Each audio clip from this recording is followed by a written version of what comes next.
Para hacer democracia, se requiere estar bien informados. La Urna, programa del Instituto Electoral de Coahuila. Los temas democrático-electorales al alcance de la ciudadanía. Hola, ¿qué tal? Bienvenidos a su programa La Urna, producción del Instituto Electoral de Coahuila. Como siempre, les saludamos con mucho gusto y mucho agrado y le queremos invitar a que se quede con nosotros. En esta ocasión, la consejera presidenta, la maestra Gabriela María de León Farías, nos presenta una interesante charla. Vamos con usted, presidenta. Protagonistas de la vida democrática de Coahuila y de México en comunicación directa con usted. La entrevista. Hola, ¿qué tal? Buenas tardes. Mi nombre es Gabriela de León, soy consejera presidenta del Instituto Electoral de Coahuila. Bienvenidos, bienvenidas a La Urna, el programa de radio y televisión del Instituto Electoral de Coahuila. Muchísimas gracias por acompañarnos el día de hoy. Tenemos un tema muy interesante, así es que quédese con nosotros. Le damos la bienvenida al doctor José Luis Caballero Ochoa. Él es licenciado en Derecho por el Tecnológico de Monterrey, Campus Chihuahua. También es maestro en Derecho por la Facultad de Derecho de la UNAM y doctor en Derecho por la UNED de España. Tiene un diplomado en Derechos Humanos y Procesos de Democratización por la Universidad de Chile. Pertenece al Sistema Nacional de Investigadores. Es académico, investigador, titular de la Universidad Iberoamericana y actualmente se desempeña como director del Departamento de Derecho de esta universidad. Por supuesto, pues tiene una vasta obra publicada que consiste en más de 70 capítulos de libros, artículos especializadas en Derecho Constitucional, Derechos Humanos y Derecho Internacional. Bienvenido, doctor. Gracias por acompañarnos a La Urna. Al contrario, consejera León, muchas gracias por estar en este programa tan maravilloso y además que se llame La Urna me parece espectacular. Muchas gracias, muchas gracias. Gracias. También le damos la bienvenida a Renata Riverol Usabiaga. Ella es estudiante de la licenciatura de Derecho por parte de la Universidad Iberoamericana. Ha participado, en diversos concursos internacionales. Específicamente ha ganado el premio como mejor oradora en rondas nacionales. Bienvenida, Renata, gracias por acompañarnos a La Urna. Muchísimas gracias, consejera de León. Qué gusto estar con el doctor Caballero y muchas gracias al Instituto de Coahuila por organizar esto. Gracias. Bueno, pues hoy vamos a ver un tema muy interesante que es los derechos políticos en el sistema interamericano de derechos humanos. Y quisiéramos comentar, doctor Caballero, si nos pudiera usted hacernos una explicación de qué es el sistema interamericano de derechos humanos, qué organismos la componen y, qué tiene que ver esto con México. Sí, con mucho gusto lo converso porque es muy importante que todas y todos lo sepamos. Quiero decir además que agradezco mucho el poder estar también compartiendo con Renata Riverol, que es una gran estudiante y que es una destacadísima representante de nuestra licenciatura en Derecho, destacadísima. Es un gran honor para mí, además de estar con ustedes. El sistema interamericano es uno de los 3 grandes sistemas regionales, digamos, en el mundo que protegen los derechos. Los otros 2 son el sistema europeo y el sistema africano. Y el sistema interamericano pues ya está cumpliendo 51 años. Empezó en 1969 propiamente, a partir de un gran tratado internacional, que es la Convención Americana sobre Derechos Humanos, quizá el tratado internacional de derechos humanos con el que México hemos tenido más relación, con el que tenemos mucho más, vínculo jurídico, y ese tratado pues dio una gran reconformación de las relaciones de los derechos humanos de los países que pertenecían ya a la OEA. Y esos países que pertenecían a la OEA decidieron hacer un tratado internacional, traerse consigo, digamos, a este organismo que se llama Comisión Interamericana, que ya estaba en la OEA, y hacerlo una parte fundamental del Tratado Convención Americana. La Convención Americana ahí sí adoptó, creó un organismo jurisdiccional que se llama Corte Interamericana de Derechos Humanos. De tal manera que a grosso modo, aunque sea una cosa mucho más compleja, podríamos decir que el sistema interamericano está conformado por un gran tratado madre, que yo le llamo, que es la Convención Americana sobre Derechos Humanos, que también tiene diferentes tratados en diferentes temáticas, sobre derechos sociales, sobre erradicación de cualquier forma de violencia en contra de las mujeres, sobre la eliminación de la tortura, sobre la desaparición forzada de personas, sobre la eliminación de la pena de muerte, etcétera, una serie de instrumentos. Pero la Convención Americana es el gran tratado y de ahí, además de tener un listado, un catálogo de derechos, tiene estos dos organismos, la Comisión Interamericana, a la que una persona, un grupo de personas puede acceder una vez que digamos, recursos que llamamos jurisdiccionales en México se han agotado. México ha sido, pues, digamos, muy asiduo en asistir a la Comisión Interamericana y luego a la Corte Interamericana se acude por parte de la Comisión cuando no hay una posibilidad o bien de arreglo en ese espacio o hay una recomendación o un conjunto de recomendaciones no cumplidas por el Estado. Ese es a grosso modo el sistema interamericano. Es un sistema, además, del que nos hemos servido muchísimos países.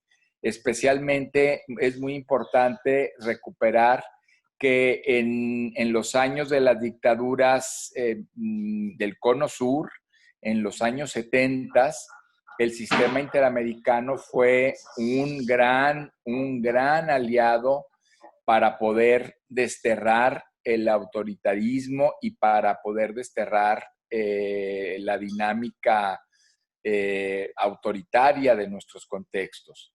Entonces, el sistema interamericano en estos años que tiene de operar desde la década de los 70, que empezó a finales de los 70, porque aun cuando el tratado sea de los 60, entró en vigor hasta 1976, ese fue una sacudida brutal para ayudar a las democracias, a la consolidación de las democracias en América Latina, especialmente de quienes, como repito, estaban teniendo un problema muy rudo de autoritarismo. México llega un poco tarde al sistema. Si bien es cierto, México ha ratificado los tratados sobre derechos humanos, ha llegado un poco tarde al sistema porque entró hasta 1981, que fue cuando ratificó la Convención Americana, y en ese momento se hizo ya parte de todo el sistema de la Comisión Interamericana de manera plena cuando se fueron llevando los casos, pero todavía tardó un poco más, hasta 1997, que es cuando ingresamos a ser, digamos, parte de la Corte Interamericana de Derechos Humanos, en donde aceptamos la competencia contenciosa. Es decir, que la Corte Interamericana nos juzgue por violaciones graves a los derechos humanos. Entonces, México ha tenido esos dos momentos muy fuertes, la ratificación del tratado, la competencia contenciosa de la Corte Interamericana y a partir de ahí, pues una vinculación en donde los casos han pasado de la jurisdicción mexicana, luego al sistema interamericano en la comisión y luego a la Corte Interamericana en los juicios. Eso es una cosa que México ha ido poco a poco asentándose. Hasta la fecha, pues ya llevamos una decena de sentencias de la Corte Interamericana que nos dan, digamos, este marco en donde México ha violado derechos humanos. Si voy bien. Sí, me falta una cosa, A ver, sí, adelante, perdón. Sí, yo creo que el otro evento fundamental es que México, digamos, modificó su constitución en 2011 para que, para que pudiera ingresar este conjunto de tratados internacionales de manera plena al orden jurídico mexicano. Eso es muy importante. Es decir, nosotros, aun cuando estábamos ya desde 1981 volcados hacia el exterior, digamos, atendiendo estas recomendaciones o estas sentencias, en 2011 hicimos una muy importante reforma constitucional para que ese tratado internacional, la Convención Americana y otros formaran parte de nuestra Constitución. Digamos que en derechos humanos tenemos una Constitución ampliada, no solamente la Constitución como el documento normativo que conocemos de 136 artículos, sino en derechos humanos ampliada. Y entonces, además de eso, todas las operadoras jurídicas y los operadores jurídicos tienen que aplicar derechos humanos, derechos políticos, por ejemplo, como es el caso del organismo con el que estamos teniendo esta interacción en el programa, pues tienen que aplicar estos tratados internacionales junto con la Constitución para constituir el bloque normativo en materia de derechos humanos. Entonces, no solamente son importantes las fechas de 1981 o 1998, sino también 2011. Gracias, doctor. Pues muy clara su explicación. Bueno, podemos decir que en el caso, bueno, de este sistema interamericano, ha habido como varias oleadas, ¿no? La primera de ellas, pues, fueron los grandes reclamos o los reclamos a las grandes violaciones de derechos humanos de los regímenes autoritarios. Por ejemplo, desapariciones forzadas, graves ataques a la vida, ejecuciones, pero también después, en una segunda oleada, por así decirlo, a partir de 2005 y ya posteriormente en 2008, pues ya empiezan a colarse por ahí los reclamos de los derechos político-electorales. En los casos, por ejemplo, de Atama contra Venezuela en 2005, el famoso caso Castañeda en 2008, que en un principio eran algo así muy básico, ¿no? El derecho a votar y ser votado. Y es precisamente por eso que es tan importante el caso que vamos a ver hoy, porque marca un precedente en la jurisprudencia interamericana. No sé, Renata, si nos pudieras platicar a grandes rasgos los antecedentes de este caso que vamos a analizar hoy, que es de Petro Urrego, que es un colombiano. Y bueno, si nos pudieras platicar quién es, qué hizo, qué pasó, y para posteriormente analizar la sentencia. Sí, claro, consejera de León, muchas gracias y nada más reiterar que me siento muy honrada de sentarme con personas a las que admiro mucho y con el doctor Caballero, que pues fue quien me enseñó todo lo que sé de derechos humanos y es un verdadero orgullo sentarme el día de hoy aquí. Y bueno, la pregunta rápida sería, bueno, ¿por qué vamos a analizar una sentencia de Colombia si nosotros somos mexicanos? Y justo como nos mencionaba el doctor Caballero, bueno, es importante recalcar que justo en 2011 la Suprema Corte de Justicia, a raíz de la reforma constitucional, dijo, bueno, todos los jueces mexicanos tienen que tener en cuenta todas las sentencias de la Corte Americana, porque aunque los derechos se contienen en el tratado, son en las sentencias en las que determinan cuál es el contenido de esos derechos. Y en el caso Petro Urrego es una sentencia del 8 de julio de 2020. Petro Urrego es alguien que se identifica como una persona de izquierda, que siempre fue parte de la oposición del gobierno colombiano y así fue moviendo y avanzando en sus aspiraciones políticas hasta que, bueno, se lanzó como alcalde de la ciudad de Bogotá. Y justo antes de que entrara como alcalde de la ciudad de Bogotá, tuvieron un problemón con el sistema de limpieza y sanidad de la ciudad. Se hicieron varias licitaciones públicas que pues como que traían maña, como que no les latía, entonces fueron con jueces y dijeron, oigan, estas licitaciones no los laten. Entonces, es justo en ese contexto entre que si laten o no laten, que si están bien o están mal, que sube Petro Urrego a ser alcalde, y a él le toca justamente que el sistema jurídico de Colombia le diga, no, pues suspendemos las actividades de limpieza de la ciudad. Y bueno, el alcalde dice, ¿cómo vamos a estar suspendiendo esto? Entonces, obviamente, toma varias acciones, hace nuevas licitaciones, sigue limpiando la ciudad. Dice, esto es una emergencia sanitaria, ¿cómo no vamos a tener estos sistemas públicos básicos y necesarios?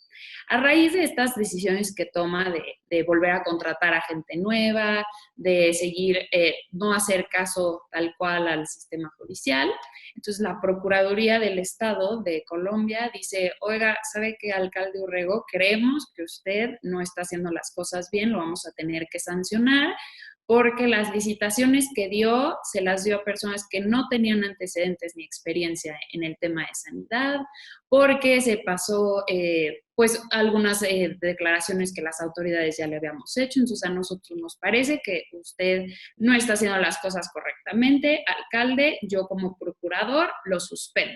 ¿Y en qué consiste esa suspensión? Que le dicen, usted ahorita ya no puede ser alcalde, ya no puede estar ejerciendo sus actividades como alcalde. Obviamente, es justamente esta decisión la que nos trae el día de hoy a hablar de esto. Entonces, ¿qué hace el alcalde? Bueno, pues acude a otras autoridades jurisdiccionales de Colombia, va con lo que sería en el sistema mexicano los tribunales administrativos, les pide que revisen la sentencia. En los tribunales administrativos le dicen, señor alcalde, tiene usted toda la razón, lo que hizo la Procuraduría no se puede, está fuera de sus competencias, vamos a suspenderlo, vamos a permitirle que siga con sus acciones. Posteriormente el tema sube a el Consejo del Estado de Colombia, que sería nuestra Suprema Corte de Justicia de la Nación, el máximo tribunal. Le dicen, está en todo lo correcto, lo que dijo el Tribunal Administrativo, y además le manda a decir a los legisladores de Colombia, oigan, necesitan modificar la Constitución de Colombia, porque lo que hizo la Procuraduría, esta determinación que hizo fuera de juicio, sin que pudiera haber audiencia de alegatos, sin que pudiera defenderse, esto que le dijo, ya no puede ser alcalde, es totalmente contrario a la Convención Americana sobre Derechos Humanos, en su artículo 23, que son el derecho a votar y ser votado, específicamente en el artículo 23, fracción segunda, que dice que es el derecho a ser votado y vienen algunas causales de suspensión. Entonces le dice, en Colombia, arregla tu constitución, no se vale lo que estás haciendo, no es correcto. Y bueno, es justo en este contexto lo que hace el señor Petro Urrego, acude a la Comisión Interamericana y, bueno, eventualmente el tema sube a la Corte Interamericana y el 8 de julio de este año emiten una sentencia que tiene sus partes controversiales y que están muy interesantes y que, bueno, aquí estaremos platicando.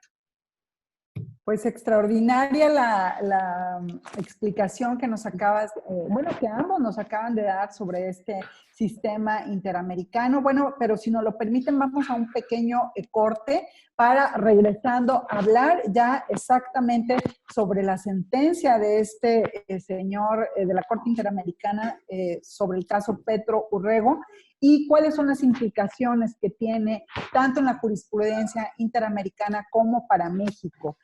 No se vayan, estamos en La Urna, el programa de radio y televisión del Instituto Electoral de Coahuila. Les recordamos que sí hay elecciones en Coahuila, tenemos una cita con las urnas el próximo 18 de octubre. Bueno, regresamos.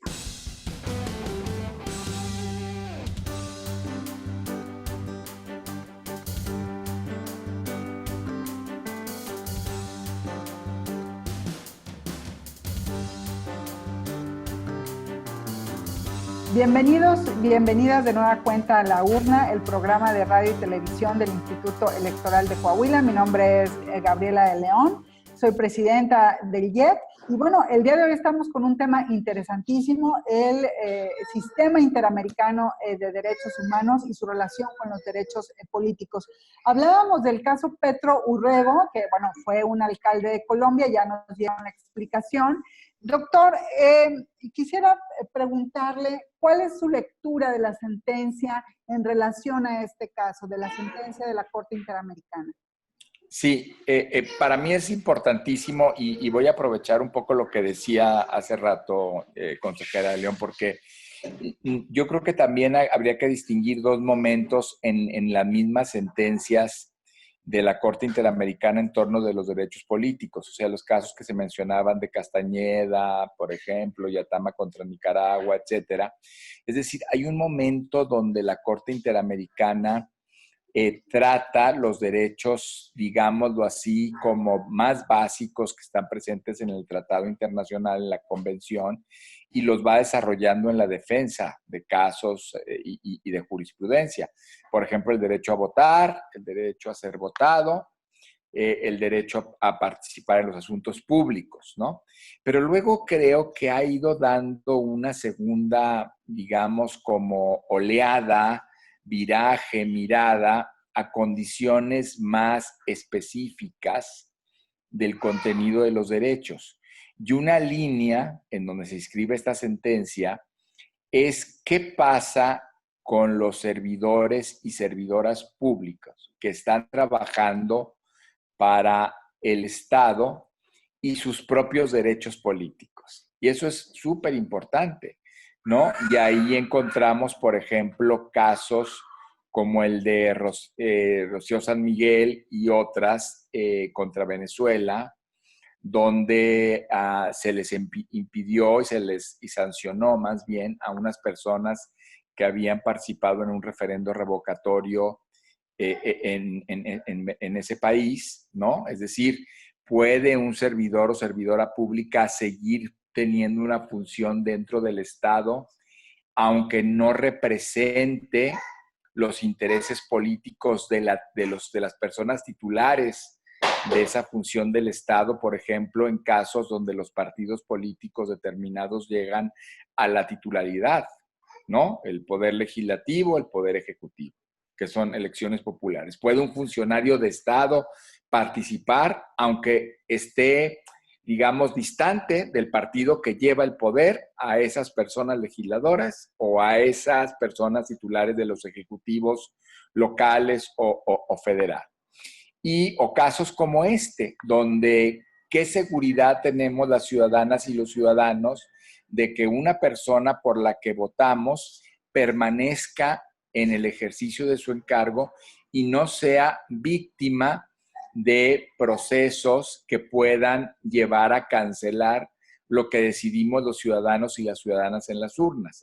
Por eso es muy importante, y yo voy a hacer dos acentos de la sentencia, el que la Corte Interamericana haya encontrado violatoria de derechos políticos una parte de la normativa constitucional de Colombia que dice, ya Renata explicó muy bien, pues que esa persona por la que votaron los colombianos para la función de alcalde fuera despedida por un órgano administrativo a través de unos cargos de procedimiento sancionador administrativo, un órgano aunque fuera autónomo del gobierno, pero no un juez que valorara un conjunto de pruebas, que todos tenemos derechos a ser juzgados, es una parte muy importante de los derechos humanos, ¿no?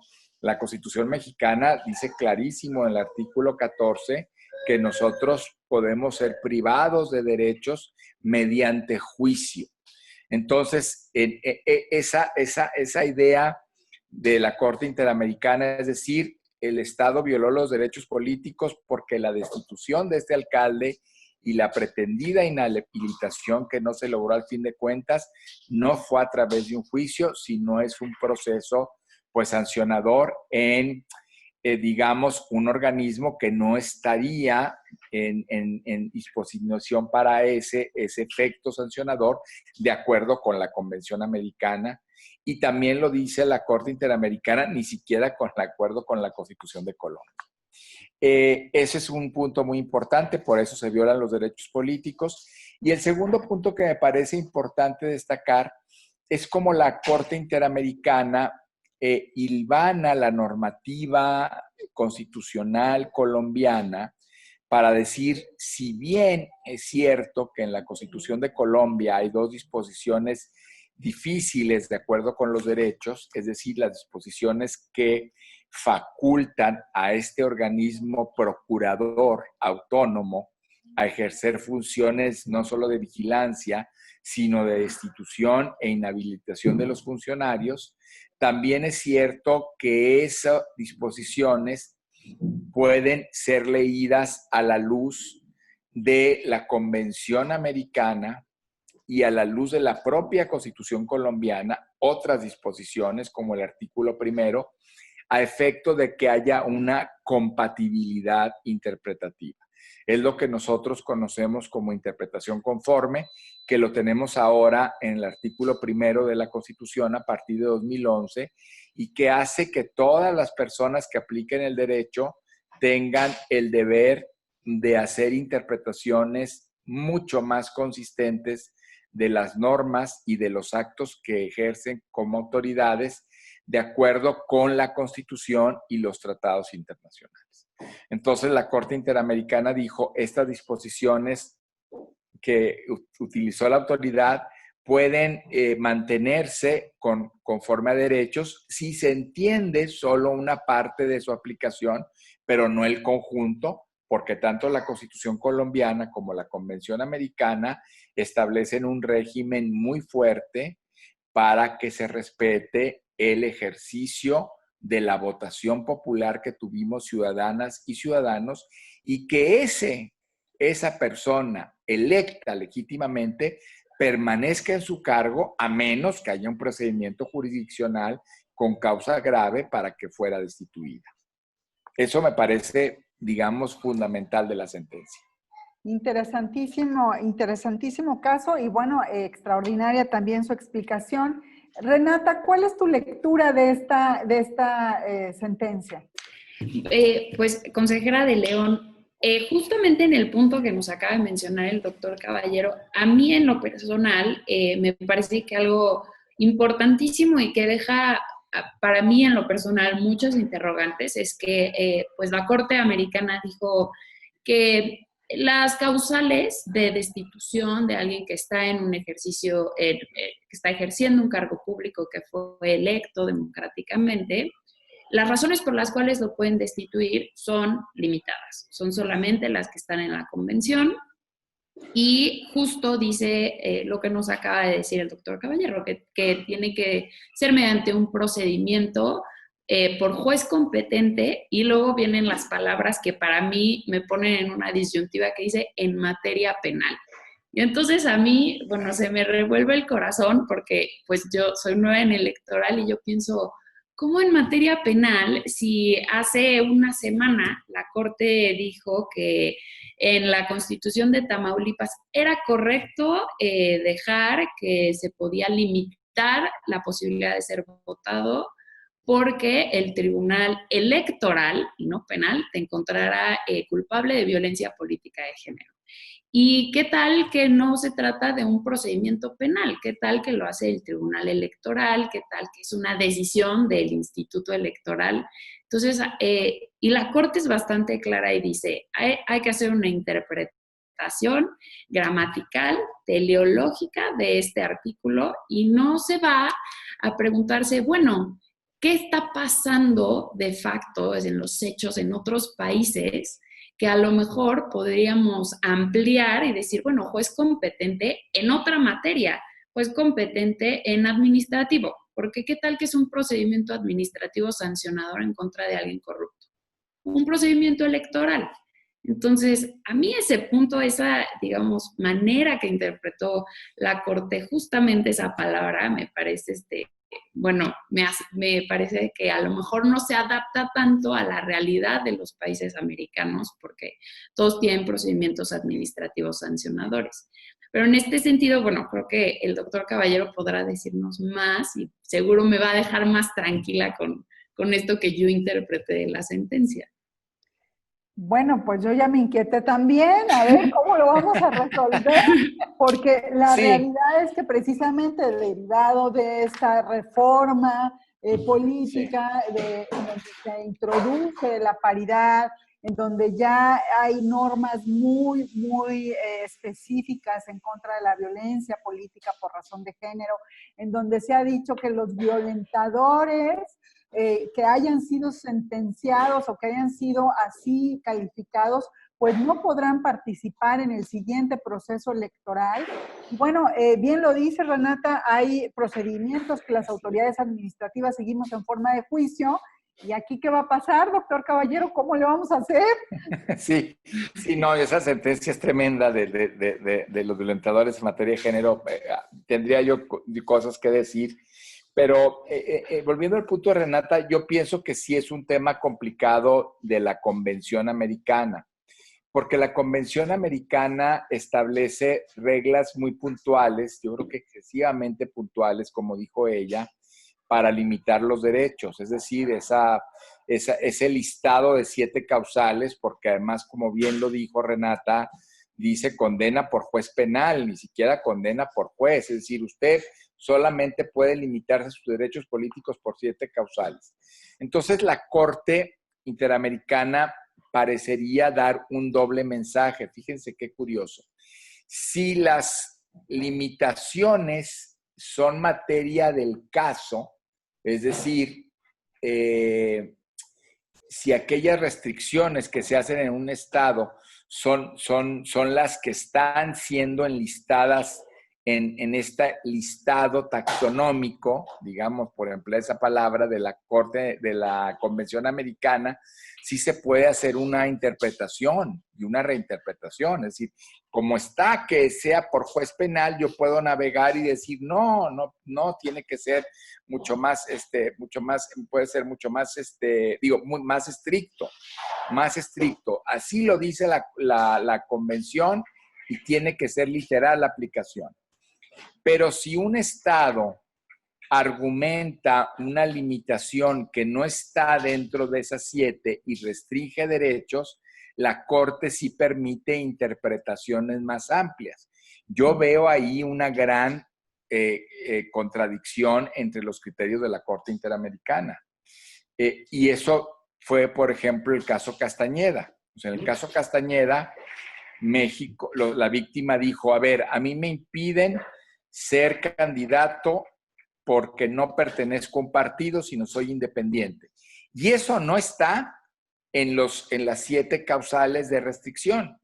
Y la Corte dijo, bueno, pero hay margen de apreciación. No lo dijo así porque les choca decir que esa palabra a la Corte Interamericana, pero dijo, bueno, ahí cada país puede decidir cómo hacerle. Entonces, si es una cosa contradictoria, yo estoy de acuerdo. Es decir, si tu caso país se vincula con las 7 restricciones, si somos muy estrictos, debe ser tu restricción, tu condena por un juez penal. Pero si tu restricción no está dentro de las 7, podemos ampliar y ampliar y ampliar y ampliar. Entonces pues no se juzga con el mismo rasero, porque de cualquier manera, o las 7 causales deberían ser aplicadas de forma muy restrictiva en todos los casos y no admitir otras de afuera, o nos movemos en una línea mucho más amplia de interpretación. Eso es una cosa digamos, para quienes somos estudiosos de los temas y que estamos, y estudiosas y estamos viendo, pues decirle a la Corte Interamericana, oye, a lo mejor hay que uniformar los criterios en relación con las causales de restricción de los derechos políticos, ¿verdad? Porque si llegan más restricciones de afuera, eres muy amplia. Y tus restricciones de adentro, enlistadas, las ves de manera muy estricta. Hay que ver, ¿no? Entonces yo creo que ese sí fue a mí me parece una especie de contradicción entre, digamos, la línea transversal de lo que ha hecho la Corte Interamericana en los casos de derechos político-electorales. Y sí pienso que es una complicación, como dice Renata, porque en la medida que vamos avanzando, si los tratados internacionales hablan de cosas muy restrictivas, pues no dejan margen de acción para la interpretación de cosas mucho más novedosas sobre todo temas de principios, como son los derechos humanos. Claro, la Corte se defiende diciendo, es que las restricciones ameritan mucha puntualidad. En este caso se defendió diciendo eso porque estamos cuidando los procesos electorales, los derechos político-electorales. Pues bueno, este caso daba para muchas horas, Para pero muchas horas. sí, se nos está terminando el tiempo. Una breve conclusión de cada uno de ustedes. ¿A qué conclusión llegamos en esta sentencia que analizamos el día de hoy, doctor Caballero?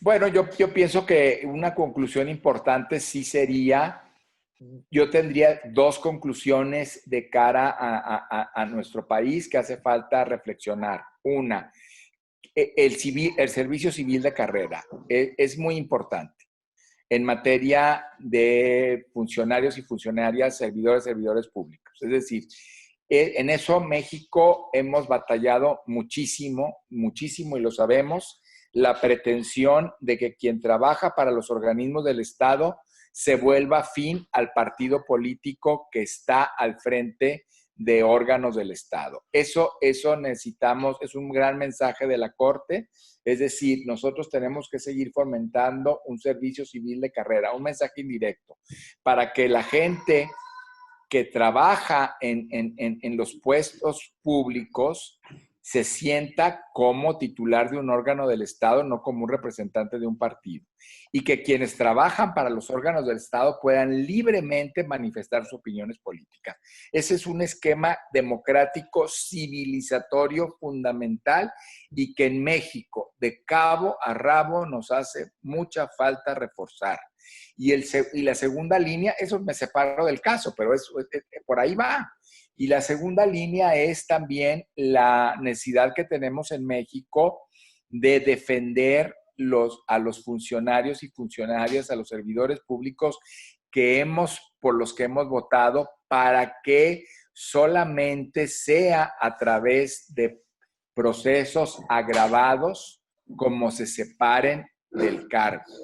Hoy que se cuestiona tanto el tema del mal llamado fuero, ¿no? Y el tema del fuero, de la protección de altos funcionarios, porque no es un fuero, es una declaración, no es un privilegio, es un sistema de responsabilidad de servidoras públicas, pues hay que aquilatar por qué es el fuero. El fuero en sí mismo no es que esté mal, porque es una manera de defenderse de los ataques y de los vaivenes de los enemigos políticos. Tiene su lógica. En México se ha usado con mucha discrecionalidad y eso ha sido, pues, pervertir la figura. Pero también nosotros tendríamos que pensar en la conveniencia de no, ahora que también está la discusión, pues de no eliminarlo, sino de utilizarlo como se debe. Yo creo que el tema de la funcionalidad, tanto del juicio político, las responsabilidades administrativas, la declaración de procedencia frente a funcionarias que no hagan, que cometan delitos o que no hagan debidamente el encargo de sus funciones, es una protección, un baluarte constitucional que hay que proteger, pero hay que hacerlo bien, porque lo que ha pasado en México es que no se ha empleado bien. Esos dos temas me parecen que merecen la reflexión mexicana de cara a lo que la Corte le dijo a Colombia. Renata, ¿cuáles serían tus conclusiones? Yo me quedo justo en cara, bueno, sobre todo en Coahuila, que les digo, yo siento que ya mañana tienen sus elecciones. Justo en cara a este proceso electoral me quedo con decirle a los ciudadanos y las ciudadanas, bueno, todas las personas de Coahuila, que las personas por las que ellos voten tienen el derecho de dirigirlos y nadie puede quitarlo de ahí. Me quedo con esta relación que hace la Corte entre el servicio público, el ser electo de manera popular y la democracia. Como yo lo elegí y yo quiero que él me gobierne y yo por eso quiero que ahí se quede y nadie puede llegar a decirme que lo vamos a quitar porque pues no les late o porque son oposición de partido y se van a inventar todas las razones habidas y por haber, ¿no? Para quitarlo. Entonces, yo me quedo con eso porque para mí recalca lo importante que es el ejercicio del voto. O sea, me dice lo importante que es salir a las urnas y votar, porque estás eligiendo a quién te va a dirigir y esa persona tiene el derecho de dirigirte y la obligación de hacerlo conforme a lo que tú quieres y haces. Entonces me quedo con ese primer punto. Y bueno, por otro lado también me quedo ansiosa por ver qué casos pues llegan a la Corte Interamericana a raíz de esta interpretación que hacíamos de juez en materia penal o no materia penal, y si van a retomar algún día la interpretación de Castañeda Guzmán, no se van a quedar justo con López Mendoza y ahora Petro Urrego. Esas son, me quedo ansiosa de ver qué pasa. Entonces esas serían mis dos reflexiones. Pues muchísimas gracias, definitivamente muy interesante el tema del día de hoy. Agradezco muchísimo al doctor José Luis Caballero, él es el director del Departamento de Derecho de la Universidad Iberoamericana, Campus Ciudad de México, y también a Renata Riverol, quien es estudiante de esa universidad. Desgraciadamente se nos terminó el tiempo y bueno, pues agradezco mucho su presencia el día de hoy aquí. Y bueno, a quienes nos vieron y nos escucharon también les agradecemos, les recordamos que el próximo 18 de octubre tenemos una cita con las urnas. En Coahuila estamos renovando el Congreso del Estado. Y bueno, nos vemos y nos escuchamos en la próxima semana en una emisión más de La Urna, el programa de radio y televisión del Instituto Electoral de Coahuila. Muchas gracias. Y bueno, fue todo. Muchísimas gracias por haber estado aquí con nosotros en su programa La Urna, esta producción del Instituto Electoral de Coahuila. Nos puede seguir también en redes sociales, en Facebook como laurna.programa radiofónico del IEC, en Instagram, programa-radiofónico y en Twitter, laurna-IEC. Queremos tener comunicación con usted. Pásenla muy bien. Hasta la próxima semana. Gracias por acompañarnos en una emisión más de La Urna, llevado hasta ustedes por el Instituto Electoral de Coahuila. Nos escuchamos en nuestra próxima emisión.